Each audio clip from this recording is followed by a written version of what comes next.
खोतवाडी ग्रामपंचायत उपसरपंचपदी राहुल महादेव कांबळे यांची बिनविरोध निवड. खोतवाडी ग्रामपंचायतीच्या उपसरपंचपदी राहुल महादेव कांबळे यांची सोमवार दिनांक 22 जून 2026 रोजी बिनविरोध निवड करण्यात आली. या निवडीमुळे गावात आनंदाचे वातावरण निर्माण झाले असून निवडीनंतर वाजत गाजत मिरवणूक काढून जल्लोष करण्यात आला. माननीय जिल्हाधिकारी कोल्हापूर यांच्या आदेशानुसार ग्रामपंचायत कार्यालयास विशेष सभेचे आयोजन करण्यात आले होते.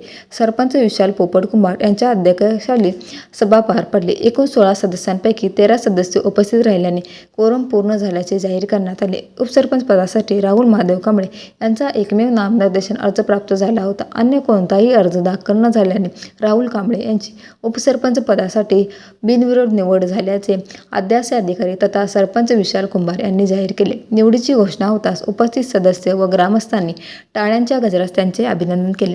उपस्थितांनी नूतन उपसरपंच यांना भावी कार्यास शुभेच्छा दिल्या. या सभेला ग्रामपंचायत सदस्या श्रीमती निर्मला सुनील खोत, सौ शिल्पा वैभव पवार, सुजाता दत्तात्रय स्वामी, देवकी नामदेव शिंदे, माधुरी गणेश सुतार, अजय श्रीकांत डुबल, नरेंद्र रवींद्र पोटे, गजानन विलास नलगे, उत्तम नामदेव सासने, रियाज अमीर चिकोडे, सावंत आकाराम माने आदी सदस्य उपस्थित होते.